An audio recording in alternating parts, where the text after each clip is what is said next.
From zombie-killing dads being sold short, to symbiote-dodging detectives getting lost in the shuffle. You never really know which talented soul is gonna get squandered next. I'm Gareth from WhatCulture.com, and here are 10 actors totally wasted in 2021 movies. Number 10, Jai Courtney, The Suicide Squad. The fact that James Gunn had the sheer audacity to do away with a large section of this pre-announced cast in the opening stages of his soft sequel to the lackluster 2016 Suicide Squad was enough to elicit roars of laughter throughout cinemas the world over. However, that Jai Courtney's Captain Boomerang was caught in that initial crap storm on the beach is still a rather difficult pill to swallow for some. Of the many elements that simply did not click during David Ayer's studio-butchered attempt at unveiling the squad, Courtney's wisecracking, sharp-edged boomerang-wielding criminal was one of the few that did, and fans were positively stoked at the potential of him being handled with care by Gunn in this follow-up. Sure, he still made the most of what little time he shared with us in the riot of a DC entry, but seeing him massacred by helicopter blades was a seriously devastating blow to anyone who was geared up to see Courtney having the time of his life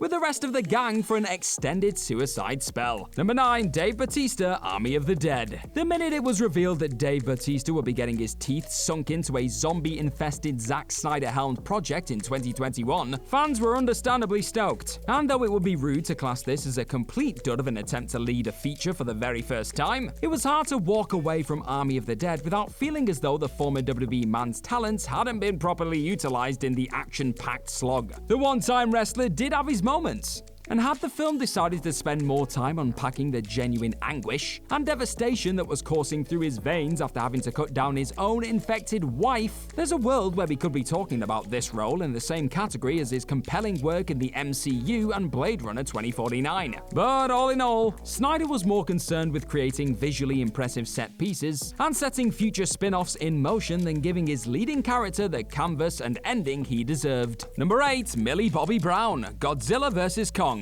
I could have realistically thrown a great many of the human faces caught in the thick of this titanic monster mash onto this particular list. Perhaps the biggest waste of talent on show in the crossover event of the summer came in the form of the usually impressive Millie Bobby Brown and her returning Madison Russell by the time the credits roll, thrust into a deeply distracting subplot, which also included Brian Tyree Henry and Julian Dennison being painfully underutilized too, involving the trio trying to uncover the reasons behind Godzilla's erratic behavior. Next to nobody welcomed the action frequently being stunted by these lame exposition dump detours. This sort of actor misuse isn't exactly uncommon for the Monsterverse either, with the likes of Bryan Cranston and Sally Hawkins also being grossly wasted during their stints alongside the main event kaiju. You'd like to think that the Stranger Things star will demand a more compelling chunk of the script to work with if she chooses to return to the role in the future, but Brown may be wise to just give this particular universe a miss going forward. Number 7, Gary Oldman, The Woman in the Window.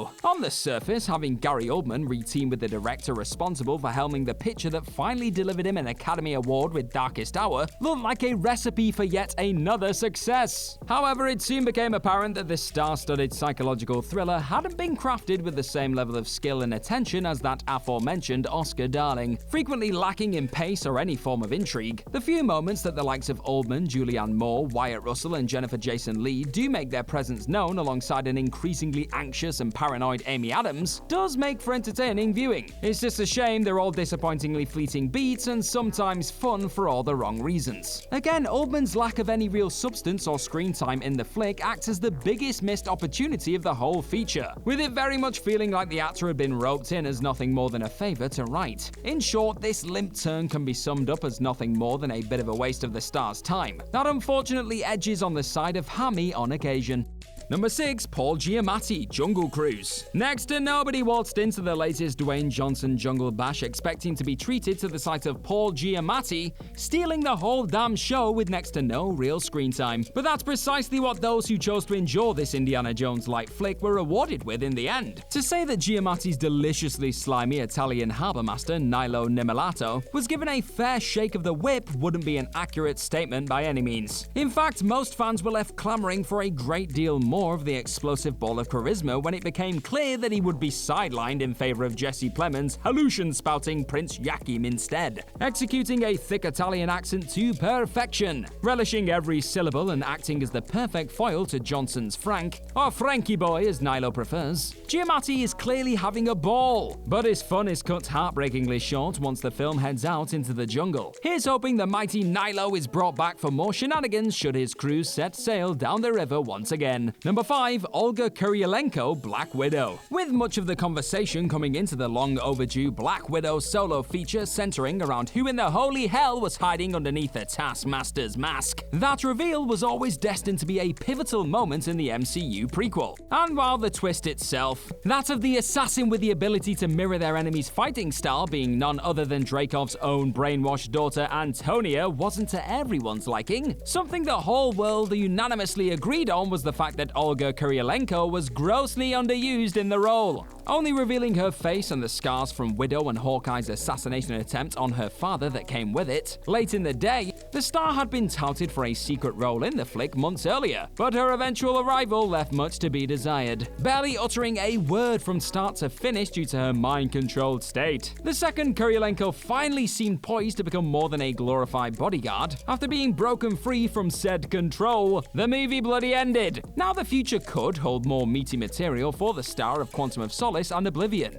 but her MCU bow didn't do her many favors, did it? Number 4, Sung Kang, Fast and Furious 9. It may have taken a little longer than expected in the end, but that still didn't stop fans getting hyped up about one of the Fast and Furious series' most beloved characters finally returning to the fray in the 9th edition of the franchise. But the initial trailer for Fast 9 had the entire world asking the questions, how the hell is Han Lu still amongst the living? Didn't Jason Statham mess him up? Well, those waiting to hear how he miraculously survived definitely got their wish, as it was soon revealed that Han had actually faked his death as a way of protecting Ellie. DNA is vital to activating Ares. Yet once this information has been divulged, successfully untying the knots that had been pulled all those years ago to ensure fans could get a few more miles out of an adored character, Sung Kang is quickly shuffled into the rest of the huge ensemble, and barely gets an interesting look in for the rest of the flick. A post-credit scene did tease some unfinished business between Han and Deckard Shaw, but to say this limp return gave us real justice for Han wouldn't be true in the slightest. Number 3, Samuel L. Jackson, Spiral. Trying to resurrect an IP that has been well and truly run into the ground isn't what you class as a simple endeavor by any means. But Chris Rock was hell-bent on adding some new flavor to the grotesque mix for 2021's Spiral from the Book of Saw. And though he did succeed in bringing some much-needed comedy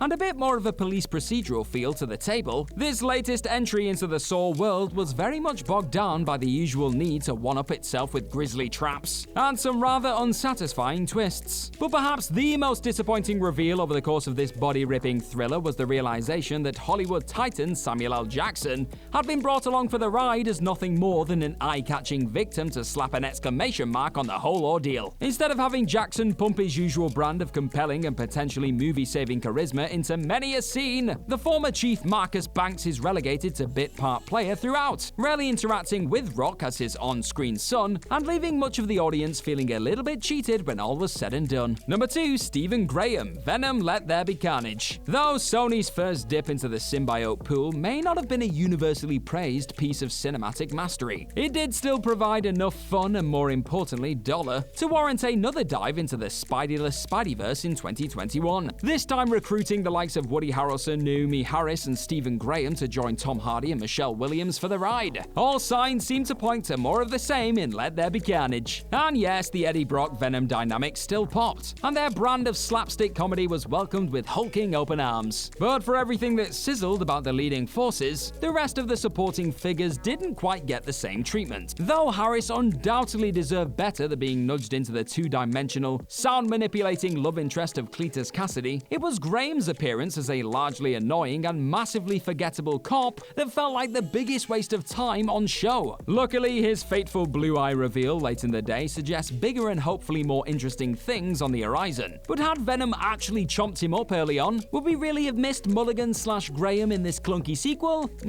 Probably not. Number 1, Ana de Armas, No Time to Die. There was never any doubt who the main event was coming into Daniel Craig's last ever outing as 007 in No Time to Die. Yet the casting of formidable talents such as Lashana Lynch and Ana de Armas suggested that James Bond may be in for a battle when it came time to exude charm, wit, and all-round badassery this time around. And while Lynch undoubtedly/hopefully set the stage for a ton of new enthralling adventures with MI6 agent Nomi, the same could not be said for de Armas's thoroughly squandered appearance as CIA agent Paloma. Dumped into the flick as an impromptu partner to Bond with a few inexperienced jitters, the Knives Out star undoubtedly holds her own when taking down goons and cracking wise. Yet by the time we become acquainted to this breath of espionage fresh air, she was gone. It's definitely a positive step to not see this sort of character just thrown into bed with a serial womanizer and discarded shortly after. But is having the brilliant de Armas pop up for a solitary mission before being ignored for the rest of the flick really that much better? Give us more Paloma downing whiskey and machine gunning fools. We and de Armas deserve it. And that's our list of any other actors totally wasted in 2021 movies. Let us know all about them in the comment section right down below, and do not forget to like, share, and click on that subscribe button. Also, be sure to head on over to whatculture.com and find some more incredible articles just like the one this video you're watching is based on. I've been Gareth from whatculture.com. Thank you as always for clicking on this video today, and I'm sure I'll see you very, very soon. Bye-bye!